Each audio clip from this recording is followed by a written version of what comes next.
मेरे दोस्तों, हर वक्त अवेलेबल रहना कैसा है? ऑफिस के टाइम के बाद, वीकेंड्स के ऊपर, अननेसेसरी फ़ोन कॉल्स के ऊपर, अननेसेसरी व्हाट्सएप के ऊपर जब आप अटेंशन देते हैं तो क्या होता है?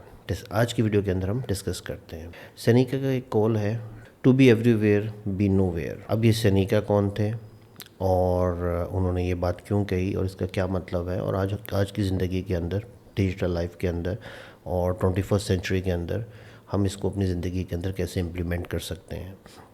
अस्सलाम वालेकुम मेरे दोस्तों, मेरा नाम अली रज़ा ज़ैदी है। मैं एक ERP कंसल्टेंट, सोल्यूशन आर्किटेक्ट और पार्ट टाइम कंटेंट क्रिएटर। आज की वीडियो के अंदर आज की वीडियो ना तो किसी बुक समरी के ऊपर है, आज जस्ट एक सिंपल आइडिया के ऊपर है कि what is when you are available. हर वक्त आप अवेलेबल रहेंगे तो क्या होता है? मेरे दोस्तों, होता क्या है कि हमारा एनर्जी स्पैन बहुत शॉर्ट होता है, हमारा फोकस बहुत शॉर्ट होता है, और अगर हम हर चीज़ को इम्पोर्टेंस देना शुरू कर दें और अगर हम हर चीज़ के ऊपर फोकस करना शुरू कर दें तो डेफ़िनेटली हम ड्रैग होते हैं, डेफ़िनेटली हम बर्न आउट होते हैं, बहुत सी इंपॉर्टेंट थिंग्स मिस हो जाती। अगर मैं अपनी पर्सनल लाइफ को देखूं तो मेरी ज़िंदगी करीबन 18 घंटे कंप्यूटर्स के साथ गुजरती है। ईमेल्स आती हैं, लिंक्डइन के ऊपर बहुत सारे नोटिफिकेशंस आते हैं, नए आर्टिकल्स आ रहे होते हैं, जो तमाम के तमाम आर्टिकल्स मेरी फील्ड के रेलेवेंट होते हैं।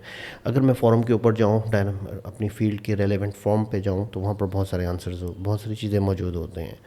बहुत सारे व्हाट्सएप ग्रुप्स के ऊपर लोग मुझे ऐड कर लेते हैं और वहाँ से मैसेजेस आ रहे होते हैं। बहुत सारे इंटरेस्टिंग टॉपिक्स को मैंने अपने RSS फीड सॉफ्टवेयर के अंदर ऐड किया हुआ है ताकि मेरे पास अपडेट्स आते रहें कि क्या टेक्नोलॉजी में क्या चेंजेस आई हैं। सारे नोटिफिकेशंस हमारे पास रहते हैं।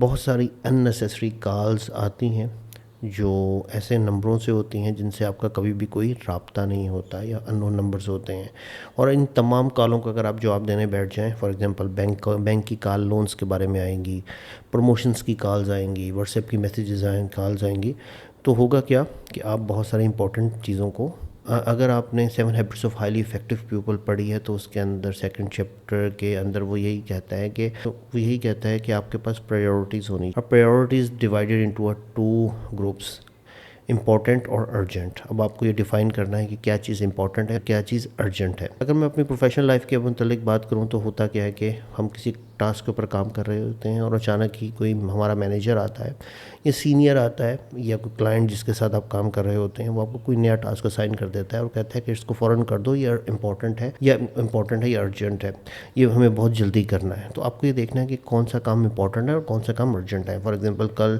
मैं एक इंटीग्रेशन के सॉफ्टवेयर के ऊपर काम कर रहा, तो मुझे क्लाइंट ने एक बग बताया और उससे पहले मैं एक रिपोर्ट के मॉडिफिकेशंस के ऊपर काम कर रहा था, और जो मेरे सीनियर्स जो ऑन साइड पे थे उन्होंने मुझे रिपोर्ट में मॉडिफिकेशंस के बारे में बताया। दोनों कॉल्स सेम टाइम कुछ देर के डिफरेंस के साथ आई। अब मुझे ये देखना है कि मुझे किस चीज़ के ऊपर पहले काम करना है, तो मुझे उस प्रायोरिटी को देखना पड़ेगा या अर्जेंसी को देखना पड़ेगा। अब अगर मैं देखूं तो इंटीग्रेशन का काम कंप्लीट हो चुका है और वो टेस्टिंग फेज़ में है, और अगर मैं उसका बग फिक्स नहीं करता तो there will be a more impact.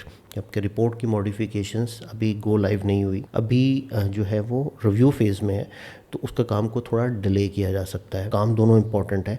अब यहाँ पर अर्जेंट और इम्पॉर्टेंस को पे काम करना पड़ेगा। अच्छा, अगर यहाँ पर आप आइजनहावर मैट्रिक्स की बात करते हैं, जिसके अंदर वो एक मैट्रिक्स बनाता है, ये मैंने शेप यहाँ पर दे दी है, जिसमें वो टास्क को 2 कैटेगरीज में डिवाइड करता है, इंपॉर्टेंट और अर्जेंट, और इसकी बेस के ऊपर वो 4 ग्रुप्स में तकसीम करता है, जिसका पहला जो है इम्पॉर्टेंट और urgent, important but not urgent, not important but urgent, और not important not urgent.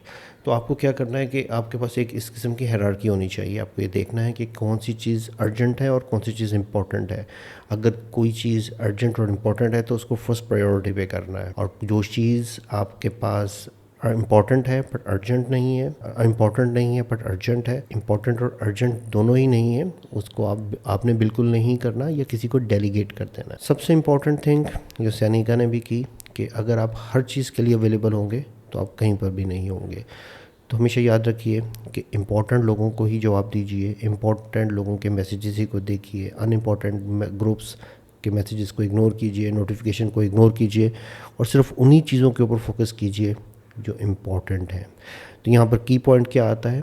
Focus. जहाँ पर आपकी तवज्जो होती है वो बागो बहार होती है, और जहाँ पर आपकी तवज्जो नहीं होती वहाँ सवा उड़ रही होती है। हमेशा याद रखिए कि आपके पास टाइम थोड़ा है और इस टाइम का बेस्ट यूटिलाइजेशन प्रायोरिटी बेस्ड है। सिर्फ priority task, priority people, priority notifications ही को फोकस करें और क्वालिटी लाइफ जिए। Thank you for watching. मिलते हैं अगली वीडियो के अंदर।